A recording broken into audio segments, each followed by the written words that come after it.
অথচ শাহজালাল ইয়ামানি রহমতুল্লাহ আলাইহি সিলেটের জমিনে আসছেন। আসার পর তাকায় দেখে গৌর গোবিন্দ ডাক দিয়া কয়, রে শাহজালাল, তোমার রাজনীতি এখানে চলবে না, এখানে আমার রাজনীতি চলবে। যদি আমার মতো না চলো, তোমার সাথে আমার যুদ্ধ হবে। কি হবে বলেন? যুদ্ধ ঘোষণা করছে। শাহজালাল রহমতুল্লাহ আলাইহি ডাক দিয়া কয়, রে গৌর গোবিন্দ, তোমার অস্ত্র আছে, আমার অস্ত্র নাই, তোমার হাতিয়ার আছে, আমার হাতিয়ার নাই। তবে আমার একটা এমন হাতিয়ার আছে গো, আমার হাতিয়ার হলো আমার আল্লাহ।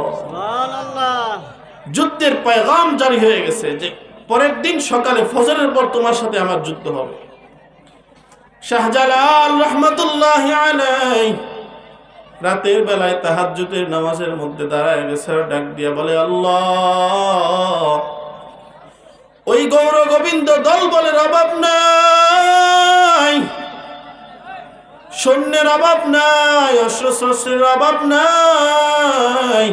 ও আল্লাহ, আমাদের তো কোনো কিছুই নাই, আমাদের তো আছে একমাত্র তুমি আল্লাহ।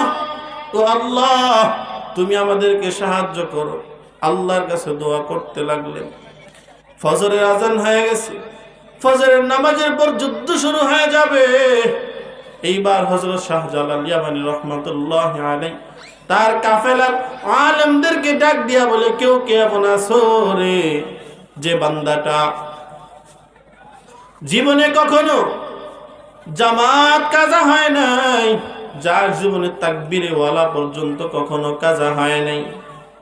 নাসির উদ্দিন নামের এক ওলি কামেল, সে দাঁড়ায় ডাক দিয়া বলতেছে, হযরত, আমার জীবনে কখনো কোনোদিন জামাত ছাড়া নামাজ পড়ি নাই, তাকবীরে ওয়ালা কাজা হয় নাই। হযরত শাহজালাল রাহমাতুল্লাহি আলাইহি এইবার ডাক দিয়া বলতেছে, নাসিরউদ্দিন আজান দেন। নাসিরউদ্দিন নামের আউলিয়া আজান দিতেছে, আজান দিতেছে। অপর দিকে তাকাইয়া দেখে একদিক দিয়ে আজান চলতেছে, আরেক দিয়া গৌর গোবিন্দের এরকম দলবল জমিনের ভিতরে এরকম ভাবে কাঁপতেছে কাঁপতেছে। আজান চলতেছে, জমিন কাঁপতেছে, আজান চলতেছে, জমিন কাঁপতেছে। আজান শেষ, আজান শেষ। হযরত শাহজালাল রাহমাতুল্লাহি আলাইহি তাকায়া দেখে গৌর গোবিন্দ তার দল বল নিয়ে দোষে শেষ। নুসরত কার? কথা বলেন, এই নুসরত কার? আর জোরে বলেন কার? আর জোরে বলেন কার? নুসরত একমাত্র আল্লাহ তাআলা করবেন।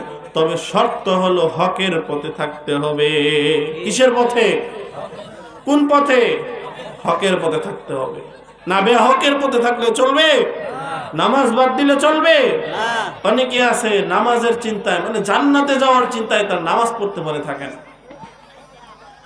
এক ব্যক্তিকে জিজ্ঞাসা করা হলো, কিরে ভাই, বট গাছের তলা বয়ে কান্দেন কেন?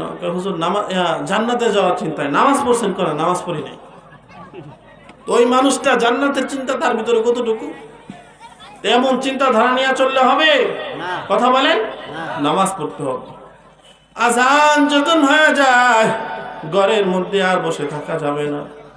মুয়াজ্জিন যখন আজান দেয়, আসসালাতু খায়রুম মিনান নাওম, ঘুমের চেয়ে নামাজ ভালো, আর তুমি ঘুমাইও না। ঠিক মতো পড়িলে নামাজ জান্নাত তোমার ঠিকানা। আমার প্রাণের ভাই বোনেরা, জলদি করে উঠে যাও, ওযু করে তাড়াতাড়ি নামাজ পড়তে লেগে যাও। আহা, তেমন কঠিন দিনেতে আল্লাহ কিন্তু ছাড়বে না। ঠিক মতো পড়িলে নামাজ জান্নাত তোমার ঠিকানা।